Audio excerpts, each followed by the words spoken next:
বছরের প্রথমে আমরা অনেক রকমের নিউ ইয়ার্স রেজলিউশনই করে থাকি, কিন্তু নতুন বছরে আমাদের শিশুদেরকে যদি আমরা নতুন একটা লাইফ স্কিল শেখাই যা সারা জীবনই তার কাজে লাগবে, তাহলে কেমন হয় বলুন তো?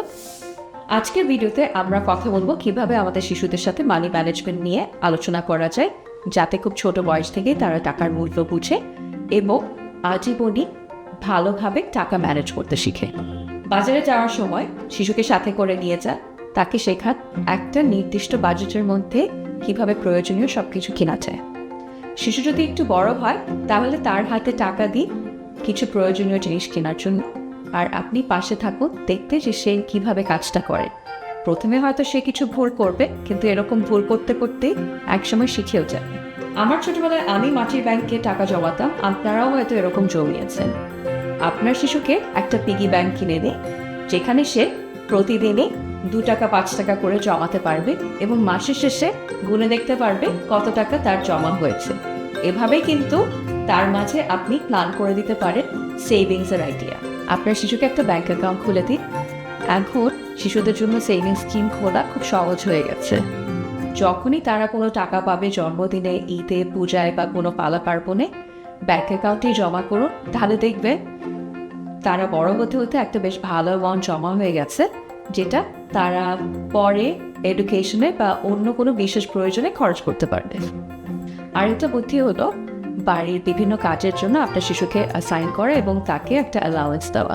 বাড়ির নানান রকম কাজ, যেমন বিছানা করা, ঘর গুছানো, ঘর মোছা, পড়ার টেবিল গুছানো, এসব কাজের জন্য তাকে আপনারা একটা অ্যালাউয়েন্স দিতে পারে।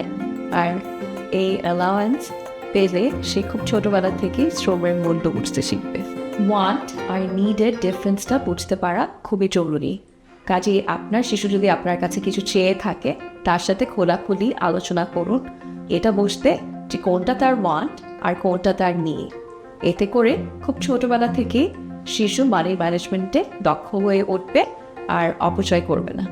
আরেকটা মজার আইডিয়া হলো, খুব ছোট বয়স থেকে আপনার শিশুকে ছোটোখাটো ব্যবসা করতে উৎসাহিত করতে পারেন। এটা হতে পারে ঈদের সময় আশেপাশে সবার কাছে কার্ড বানিয়ে বিক্রি করা, বা স্কুলের মেলায় বন্ধু-বান্ধব মিলে একটা স্টল দেওয়া। এতে করে খুব ছোট বয়স থেকে সে ব্যবসাটাও একটু শিখবে, আমার মানি ম্যানেজমেন্টেও তার একটা স্বচ্ছ ধারণা গড়ে উঠবে। আমি একটা জিনিস বিশ্বাস করি, শিশুরা আশেপাশে যা দেখে তা থেকেই শেখে। কাজেই আপনি আপনার শিশুর জন্য একটা এক্সাম্পল সেট করতে পারেন মানি ম্যানেজমেন্ট আর সেভিংস নিয়ে, যা দেখে আপনার শিশু ছোটবেলা থেকে এই অভ্যাসগুলো সুন্দরভাবে গড়ে তুলবে। তাহলে আজ থেকেই শুরু করুন। Happy new year and happy parenting.